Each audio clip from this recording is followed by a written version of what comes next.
Assalamualaikum warahmatullahi wabarakatuh. Alhamdulillahirrabbilalamin. Puji syukur kehadirat Allah subhanahu wa ta'ala, karena berkat rahmatnya kita dalam kondisi sehat, tetap sehat, dan dapat melaksanakan kegiatan pembelajaran walaupun kondisi di sekitar kita masih dalam kondisi pandemi COVID-19. Ya, mudah-mudahan kondisi ini segera berakhir, kita bisa melaksanakan pembelajaran seperti biasa. Menanggapi respon dari materi yang sudah Bapak serahkan ke kalian, Bapak bagi ke kalian, ada beberapa kawan kalian, hampir semua bahkan, merasakan adanya rasa kurang paham. Ini maksudnya bagaimana? Jadi di sini pada kesempatan ini Bapak berusaha untuk melakukan pendekatan bagaimana menyampaikan mata pelajaran ini secara lebih simple, bisa kalian pahami. Jadi mata pelajarannya adalah desain media interaktif. Yang mengajar desain media interaktif kebetulan adalah Bapak dan Pak Faisal. Bapak ngajar di 12mm 1 dan 12mm 2, sedangkan Pak Faisal di 12mm 3. Ya, materi ini sudah Bapak serahkan ke kalian. Materi tentang media interaktif. Media interaktif itu apa? Kalian bisa melihat sendiri di materi. Kalian bisa baca sendiri, yaitu media interaktif atau multimedia interaktif adalah pemanfaatan komputer untuk membuat dan menggabungkan teks, gambar, suara, video, animasi, dan perangkat tertentu yang dapat memungkinkan pengguna melakukan navigasi, interaksi, dan komunikasi. Ya, jadi materi ini sudah bagikan ke kalian. Silakan kalian baca, silakan kalian pelajari. Kalau masih ada yang kurang jelas nanti bisa ditanyakan. Jadi untuk semester ini, pertemuan di semester ini, Bapak mencoba melakukan pendekatan. Bapak sudah Bapak susun kira-kira ada 5 materi mendasar yang sudah Bapak bagi, kecuali nomor 5 belum Bapak bagi. Masih ada 1 materi lagi yang nanti Bapak berikan ke kalian. Ya, jadi seperti halnya pada saat kita kita membuat suatu produk multimedia. Jadi dalam membuat suatu produk multimedia itu ada tahapan proses yang harus dilalui. Hampir semua produk multimedia itu melalui tahapan-tahapan yang sama. Ada 3 tahapan utama yang perlu dilalui, yaitu pra-proses, proses, dan pasca proses. Nah, untuk pra-proses itu adalah persiapan untuk membuat suatu produk atau jasa multimedia. Nah, untuk Bapak sudah sampaikan ke kalian. Silahkan kalian siapkan kertas A3, pensil warna, dan lain-lain. Nah, itu digunakan untuk persiapan praproses.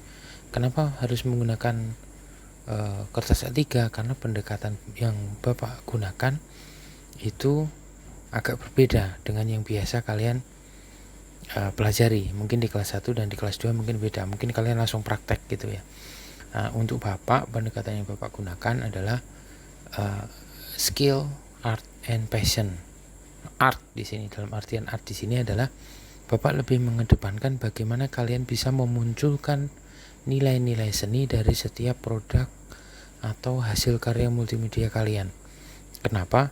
Karena nilai art ini menjadi nilai yang sangat penting tapi jarang sekali diperhatikan.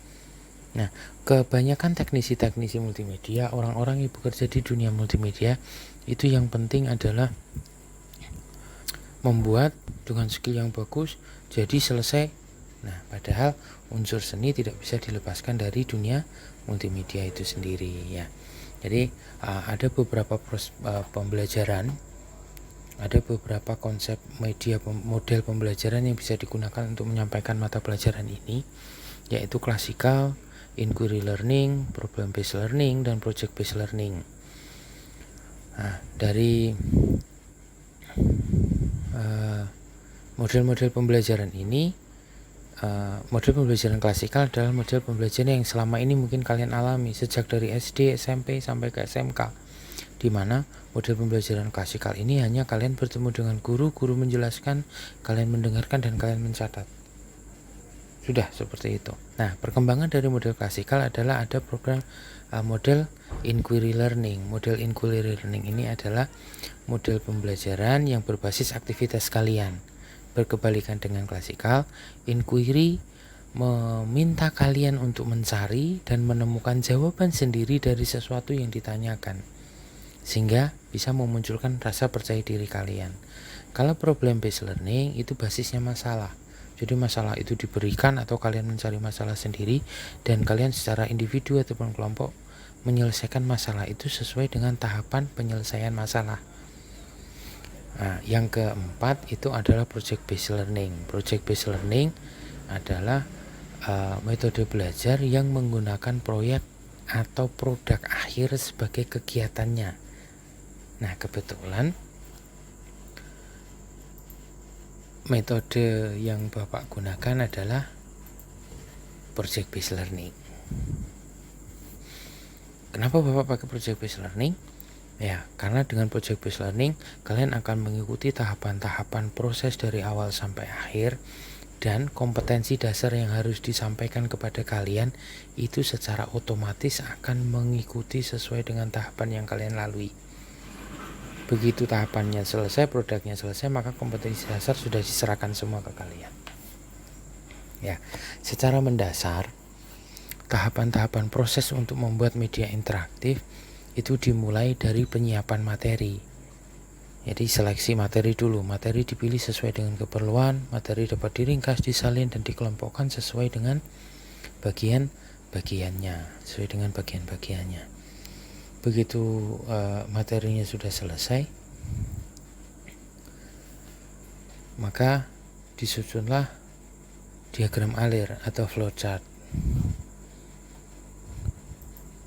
Pada saat menyusun flowchart, dari flowchart itu akan memunculkan suatu keterangan arahnya kemana. Nah, untuk lebih memperjelas flowchart, maka disusunlah storyboard. Storyboard itu berisi gambaran satu halaman dari halaman yang akan ditampilkan. Halaman yang akan ditampilkan itu dijelaskan dalam bentuk tertulis di storyboard, termasuk materi yang dimasukkan apa di situ. Ya, kalau sudah selesai storyboard yang disusun sesuai dengan flowchart, maka dibuatlah gambar antarmuka. Nah, gambar antarmuka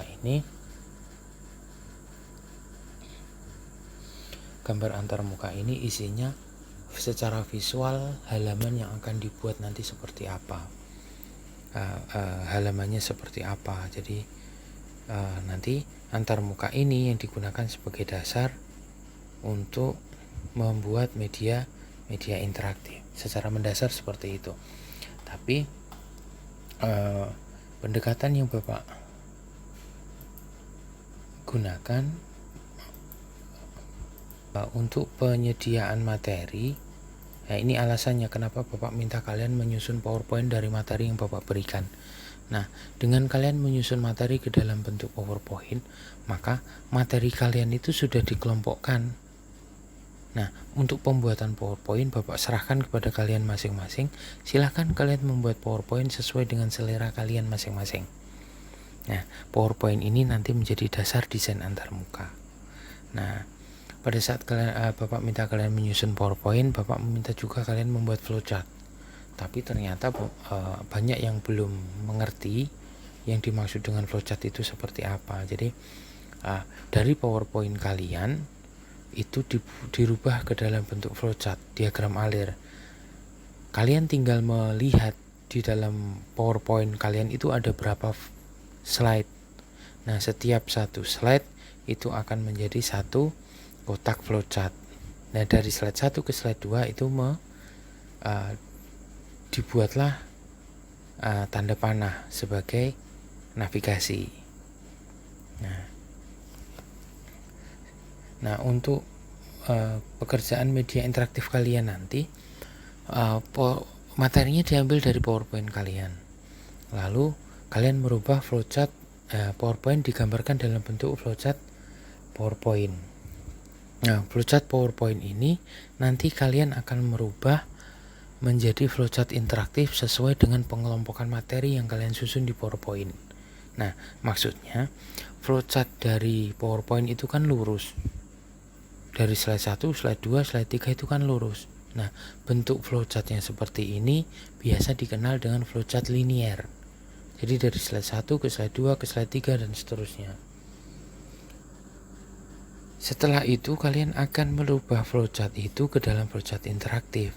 Jadi flowchart interaktif ini karena kalian mengumpulkan materi, itu kan di dalam materi itu biasanya ada sub-sub materi. Dari satu judul ada sub-sub keterangan yang lain. Nah, sub-sub materi ini biasanya kan kedudukannya itu setara. Karena kedudukannya setara, flowchart interaktif ini memungkinkan bahwa dari satu halaman itu, dari halaman pertama itu bisa langsung ke halaman 1, bisa langsung ke halaman 2, bisa langsung ke halaman 3. Seperti itu ya.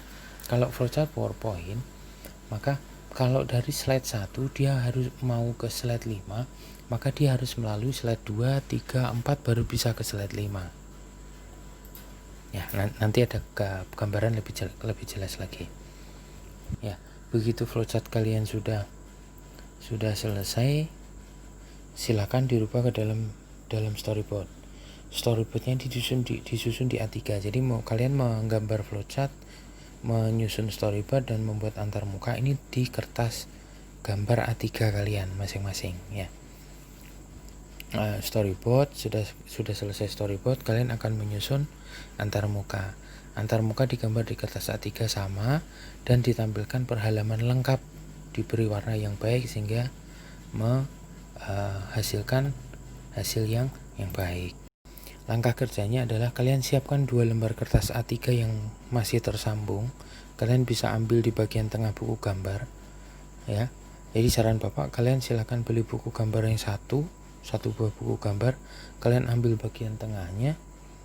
Nah, lalu di halaman pertama dalam posisi landscape membuka dari halaman kanan ke arah kiri. Halaman pertama itu silakan kalian tulis nama lengkap, program keahlian, mata pelajaran, kelas dan tahun. Setelah itu masih di halaman yang sama, kalian menggambar flowchartnya di situ. Berikan nomor urut 1 flowchart. Flowchartnya di sini ada 2, flowchart PowerPoint flowchart dari PowerPoint dan flowchart yang akan kalian buat untuk media interaktif.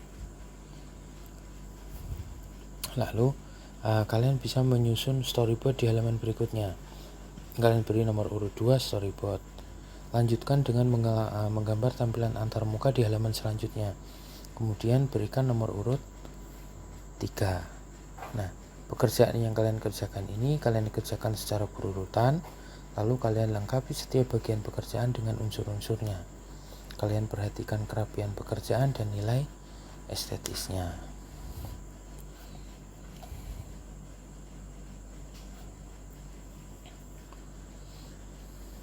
Nah, yang Bapak maksud dengan unsur-unsur tadi adalah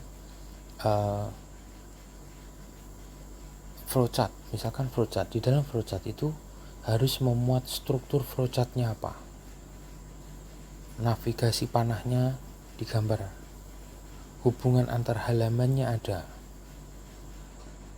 Jadi kalau perlu ditulis keterangan sesuai dengan judul halaman, kalian tulis keterangan di situ. Misalkan pengertian, prinsip, nah, atau menu utama, submenu. Nah, itu adalah hubungan antar halaman. Lalu kejelasan gambar flowchart kalian, bentuk flowchart dan warna flowchart yang kalian gambar, dan terutama dalam satu kesatuan itu menghasilkan nilai estetis. Nah, itu unsur untuk flowchart. Sedangkan untuk storyboard,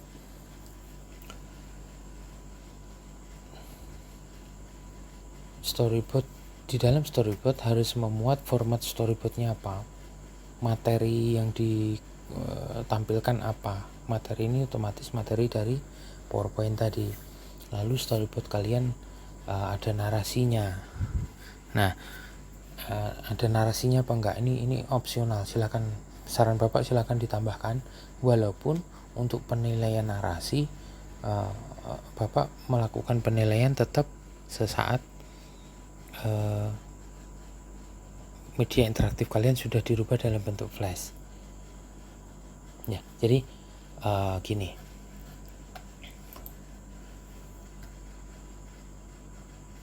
Tahapan proses yang kalian kerjakan adalah kalian membuat PowerPoint. Silakan dikelompokkan sesuai dengan slide-nya, sesuai dengan pengelompokan materinya. Dari PowerPoint ini kalian gambar flowchart PowerPoint-nya, otomatis semuanya Bapak yakin sama. Jadi flowchart dari slide 1, slide 2, slide 3, slide 4, slide 5, slide 6 itu sama semua. Dari slide 1 ke slide 2 ke slide 3 lurus ke bawah, linear semua. Ada mungkin beberapa yang menggunakan hyperlink. Nah, kalau ada hyperlink itu biasanya dia lari ke halaman yang lain gitu kan. Nah, ini termasuk interaktif, ini termasuk non linear sebenarnya. Tapi biasanya untuk tampilan umum PowerPoint itu dari slide 1, slide 2, slide 3 itu linear. Nah, ini kalian gambar flowchartnya. Begitu sudah flowchartnya sudah kalian gambar, silahkan kalian membuat lagi flowchart yang sesuai keinginan kalian, sesuai dengan media interaktif yang akan kalian buat. Yang sesuai keinginan kalian itu yang seperti apa? Silahkan kalian lihat bentuk-bentuk flowchart di bab bagian pertama ataupun di bagian navigasi. Nah, di bagian navigasi itu ada beberapa contoh flowchart, misalkan nonlinear, hierarki, lalu dalam bentuk spoke, jaringan. Nah, silahkan kalian pilih yang mana. Kalian sesuaikan dengan materi yang sudah kalian susun di PowerPoint. Ya, seperti yang Bapak sampaikan tadi. Dari menu ke submenu. Ternyata masing-masing submenu ini setara. Jadi dari menu ini seharusnya bisa langsung ke menu submenu 1, atau dari menu utama bisa langsung ke submenu 3. Tidak harus melalui 1, 2, 3, tidak harus linear. Nah, silakan kalian buat flowchart yang non-linearnya. Lalu dari flowchart non-linearnya ini kalian jabarkan lagi dalam bentuk storyboard. Nah, misalkan dimulai dari halaman pembuka. Halaman pembuka berisi judul materi. Jadi kalian akan membuat storyboard awal dimulai dari halaman pembuka. Dari halaman pembuka itu ternyata langsung lari ke menu utama gitu. Jadi di menu utama nanti ada beberapa submenu yang bisa diakses langsung dari menu utama. Nah, begitu storyboard kalian sudah selesai dari masing-masing menu dan submenunya itu, nah masing-masing halaman dari storyboard yang kalian beri keterangan itu tampilkan secara visual di antarmuka. Jadi nanti gambar halamannya itu akan seperti apa, kalian rencanakan di awal seperti itu di antarmuka. Nah, kemudahan yang Bapak berikan dari membuat slide PowerPoint adalah kalian bisa mengadopsi langsung dari PowerPoint. Silahkan kalian rubah sama persis ke dalam bentuk antarmuka boleh. Atau kalau kalian merasa kesulitan membuat sesuai dengan tampilan PowerPoint, kalian bisa mengadopsi dari warna PowerPoint-nya untuk menggambar di antarmuka sesuai dengan desain yang kalian perbarui atau yang kalian inginkan.